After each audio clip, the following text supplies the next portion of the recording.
11 bölüm. Men maşayактан үлgü algандай, силер да менден үлgü algıla. Силердин бардык учурда мени эстеп, берген таалимдеримди бузбай сактап келе жатканыңар мактоого татыйт. Эми болсо, силерди түшүнсүн дегеним, ар бир эркектин башчысы машаяк. Аялдын башчысы анын күйөөсү. Ал эми машаяктын башчысы Кудай.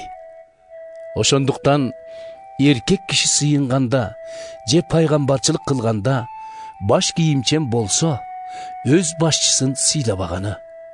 Анын сыңары, аял киши сыйынганда же пайгамбарчылык кылганда башына эч нерсе салынбаса, бул да анын өз башчысын сыйлабаганы.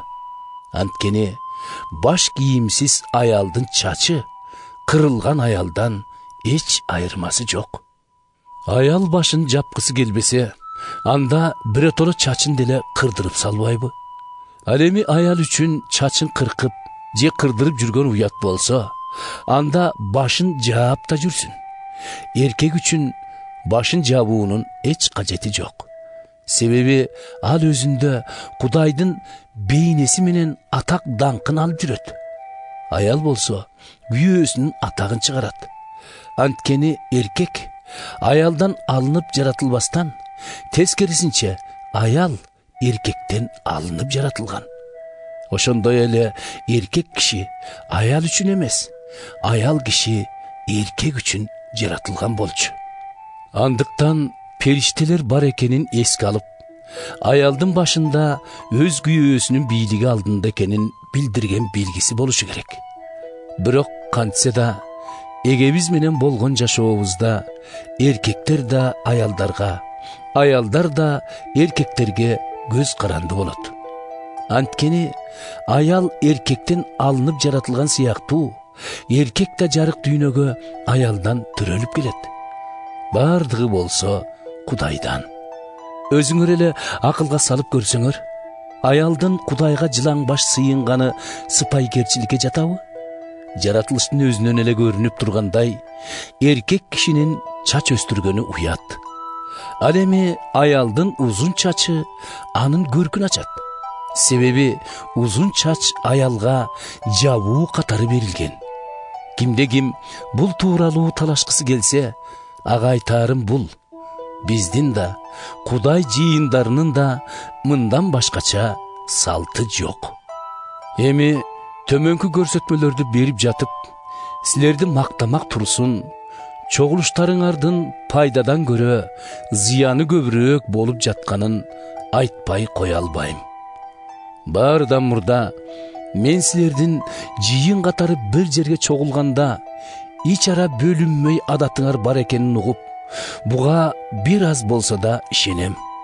Рас, кимиңер туура жол менен баратканыңар ачык көрүнсүн үчүн араңарда анча-мынча пикир келишпестиктер да болууга тийиш. Бирок силер чогулушуңарга эгебиздин кечки тамагына катышканы эмес, кандайдыр бир башка максатыңар бар болгонсуп келет экенсиңер. Анткени ар бириңер өзүңөр алып келген тамакты жегенге ашыгып, натыйжада бириңер ачка калсаңар, бириңер шарапка мас болосуңар. Жөн эле ичип жейли десеңер, ал үчүн өз үй жайыңар жокпу? Же чогулган максатыңар Кудай жыйынын тебелеп тепсеп, колунда жокторду кемсинтүү беле?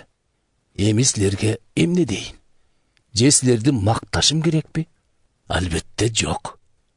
Эгебиздин өз оозунан угуп, силерге жеткиргеним бул: ага чыккынчылык кылынаар түнү эгебиз Ыйса колунан нан алып, Кудайга алкыш айтты да, нанды сындырып мындай деди: бул силер үчүн берилип жаткан менин денем. Мени ушундай кылып эскерип жүргүлө. Ошондой эле кечки тамактан кийин колуна чөйчөктү алып мындай деди: бул чөйчөк менин каным төгүлүп түзүлгөн жаңы келишим. Андан ичкен сайын муну мени эскерип кылгыла. Муну мындай түшүнсө болот: эгебиз кайтып келгичекти бул нандан жеп Бул чөйчөктөн ичкен сайын силер ошону менен эгебиздин өлгөнүн жар салып турасыңар. Андыктан кимде ким татыксыз жол менен ушул нандан жеп, ушул чөйчөктөн ичсе, ал эгебиздин денеси менен канына каршы күнөө кетирген болуп эсептелет. Ошентип, ушул нандан жеп, ушул чөйчөктөн ичээрден мурун ар бириңер эң алды өзүңөрдү сынап көргүлө. Себеби эгебиз өзү арабызда экенин түшүнбөй туруп, бул нандан жеп, бул чөйчөктөн ичкен киши ошентип ичкен жегени менен өзүн айыптуу кылат. Мына ошон үчүн көбүңөр алдан тайып, дартка чалдыгып жатасыңар. Кээ бириңер кайтышта болуп кеттиңер. Өзүбүздү өзүбүз сынап жүрсөк, анда Кудайдан минтип жазаланмак эмеспиз. Ушул дүйнө менен бирге соттолбошубуз үчүн Кудай бизди азыртан айыптап жазалап турат. Ошондуктан, боордошторум, кечки тамакка чогулганыңарда бири-бириңерди күтүп жүргүлө.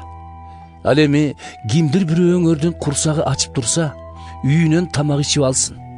Ошондо бирге чогулганыңарда Кудайдан айыпталгандай иш кылбайсыңар. Калган нерселерди өзүм келгенде тартипке салып берем.